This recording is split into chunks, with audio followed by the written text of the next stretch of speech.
We continue tracking growth and growing pains in Middle Tennessee with our Nashville 2021 stories. And with growth, inevitably comes congestion on our roads. And perhaps nowhere is that more evident than Interstate 24. So if you've taken the drive between Nashville and Rutherford County, this is likely a very familiar scene for you. But that could soon change. And it begins with slowing down traffic in order to speed up arrival times. Neil Orn explains the new approach to an age-old problem. Interstate 24 between Rutherford County and Nashville. Ask drivers that use this stretch daily, and you can feel the love. Man, you need a helicopter. And most days, there's always wrecks. People, rain, especially when it rains, it's terrible. Well, the ideal time to drive on 24 is probably 2 o'clock in the morning. But things are actually changing in the dark of the night. Now TDOT's in phase 2 of 3 of actually trying to slow traffic down.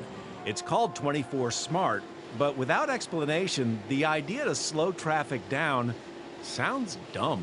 What we're doing on this corridor represents a shift in our operational posture, moving from a more reactive style of how we manage traffic to a more proactive style.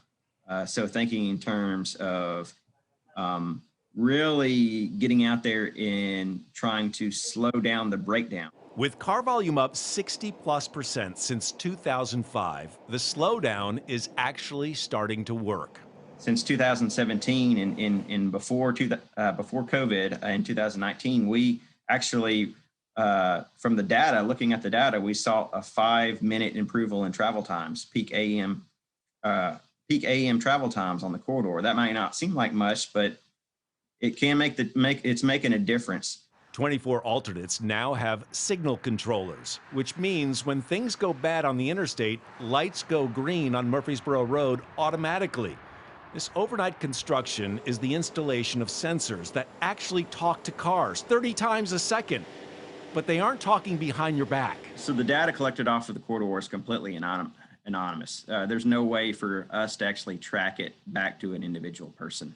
That data can actually detect things like near misses, traffic shock waves, and other issues, allowing TDOT to react. In phase 3, you'll actually see this in action. So we're very focused on making sure from day to day people can plan and expect. And that's a lot of these strategies that we're deploying are really focused on improving that reliability. Neil Orn, News 2. Well, we like it, especially that they don't talk behind our backs. Well, phase 2 is expected to be finished in 2022, and the entire 24 Smart Corridor project, that's going to be completed by winter of 2024.